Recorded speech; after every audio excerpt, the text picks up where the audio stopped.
thoughts about the Weaver State game? Well, it was a big game and certainly a great team win for us. I was pleased that we had a chance to play everyone, and got a lot of young guys, a lot of plays, and there's some things to learn from it. We didn't play well enough in the fourth quarter, and those guys need to play a little bit better. And then we'll start with your thoughts on this week. Yeah, I think about the rivalry game a lot through the year. I grew up around it, and I think we're really lucky to have a long-standing traditional rival. I think it's just a really cool deal that it's been played as many times as it has, and it's just a great game. But I also think that the animosity and the bitterness around it is out of hand, is to the point where I don't think it's healthy. It certainly isn't any fun. And I mean, I know people down there. I've got a lot of friends that are down there, people I've known for 40 years, and I mean, their pres is a nice lady, their AD's a nice guy. I mean, I know a lot of those people, and I just think it's become a little bit overbearing, frankly. So, it's a big game. We're going to try hard to win it. Questions for Coach? What's the coolest part about this week for you? Winning if you get a chance to win it. You said you spent a lot of time thinking about the rivalry game. How do you get yourself and your team to a point where they're at a very high level but not too high a level so they can go and execute in the game? I'm not too worried about too high a level ever in any game.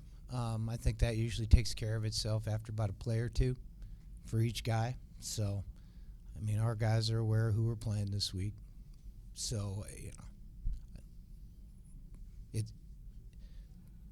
I mean, everybody knows who we're playing. Does it mean more that it's both top 10 matchup between both you guys? No, I don't think so. I don't think that has. I mean, that would probably, the difference in opinion on that would probably be as diverse as everyone in the room. But I know personally, and I can speak for these three, we don't really have pay any attention to that, and haven't been involved in it for a long time. I could never tell you in the game if we were ranked or they were ranked. Is there added pressure in this game since Montana State has won the last three coming into this one?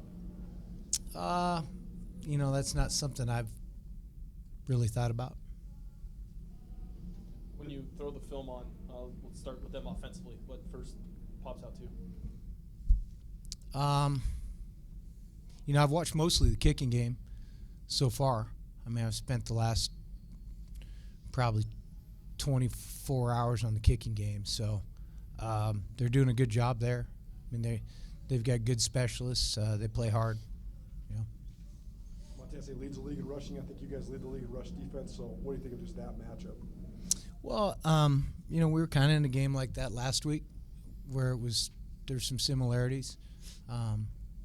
It's November. The game's in the state of Montana. As I just mentioned, we're all from Montana. And you got to be able to run the ball, and both sides are going to try to do that. Jesse, your initial thoughts on your last Cat Grizz game? Looking forward to it. Absolutely.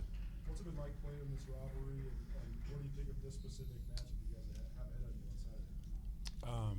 I guess it's something that grows a little more every year from like being here. I'm excited to go do it one last time. Dante and Dalton, both you guys, what was maybe the biggest eye-opening thing about this rivalry when you guys got to Montana? Obviously, a lot of your teammates grew up with it. What was the most eye-opening thing? And we'll start with you, Dante. I guess kind of, you don't really understand it until you get here. Like you said, probably the hatred between the two teams, and the fans, and it's pretty ruthless, all that kind of stuff. So it's a big rivalry, for sure. Same to you, Dalton. Kind of similar question. Yeah, I'd say likewise. I've been other places and where rivalries aren't as great as this one. I know it's a big game, and it's like Dante was saying, everyone in the community is involved and knows how big of a game it is.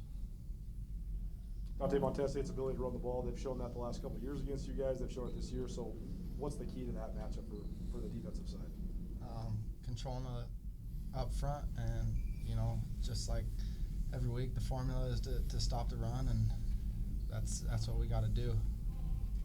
How hard is it when a team has 3 or 4, maybe 9 running backs that they're going to throw at you in any given game as opposed to just a guy or 2? I mean, They got 9 running backs? I think 9 or maybe 12. It's hard to say on any given week.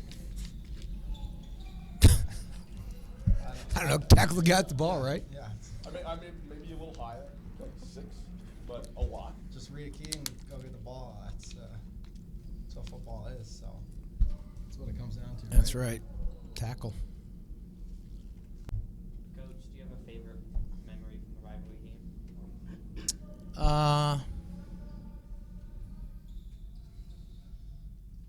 There's a lot of good ones, you know. I think the 95 game, kicking the field goal at the end of the game to win it down there, or the I think it was the 89 game where my brother Tim blocked a punt out here for a touchdown. Dwayne Hahn scooped it up. That was awesome.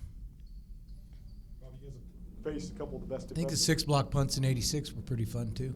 6 in one game. Yeah. You guys have faced some of the best defensive lines in the conference already, Sac State, Weber State. So do you think your offensive line's battle tested? How would you just evaluate the way they're playing right now? Well, we're 11 games in, so everybody's battle tested at every position, on both sides. But those guys have played well. They've done a nice job. I think, and I've said this many times this season, but I admire those guys on our offensive line because they embraced working hard and improving, and they have.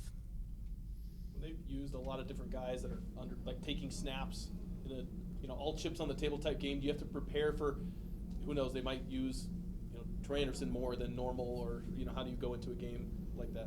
Yeah, I don't know. I mean, they aren't going to give us their game plan, so we'll try to do our best to prepare for any eventuality. I mean, if they play one guy at quarterback the whole game, we'll be ready for it, whoever that is. If it's 15, then we'll be ready for him. How hard is it, though, to prepare for a team that can be so multiple, both at the quarterback spot, in the run game, and the +1 run game, and so forth? Well, if you'd asked me that in 1995, the first time I saw some of this stuff, it was harder. You're trying to figure out how to stop it. From a numbers standpoint, there's nothing real new that we haven't seen for the last, 95 to 2019, 24, 25 years. First time I remember seeing it was the Bishop kid at Kansas State who ended up getting drafted by the Patriots. It was hard because we hadn't played against it a bunch. I mean, a lot of people are running a lot of quarterback run stuff these days. How would you describe what they like to do defensively?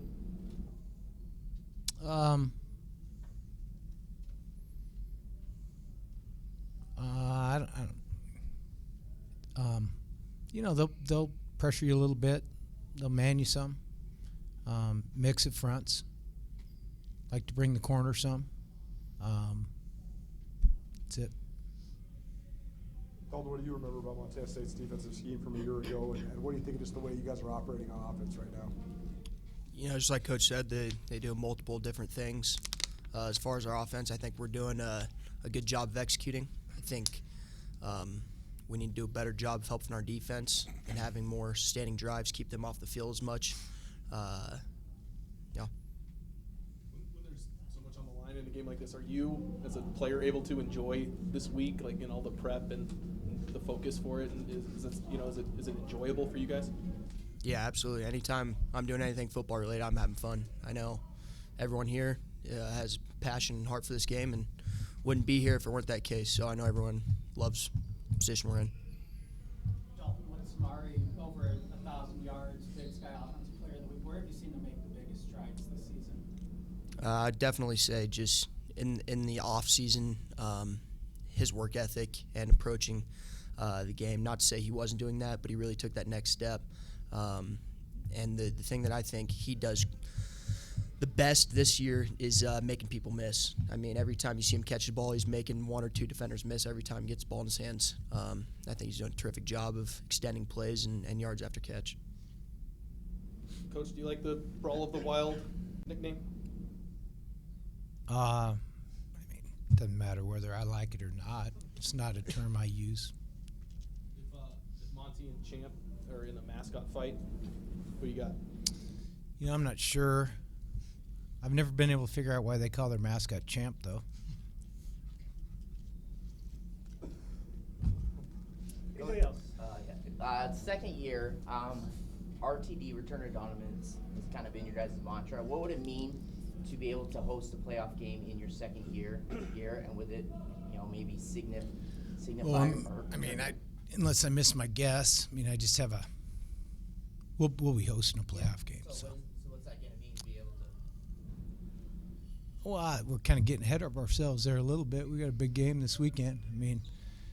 We've got a team that we're playing this week that's won 8 games, and they're going to be a heck of a challenge for us. But it'll be nice to be back in the playoffs, and certainly past experience would be that the Grizz Nation and people around Missoula have a good time with playoff games. Anybody else? Thanks, everybody.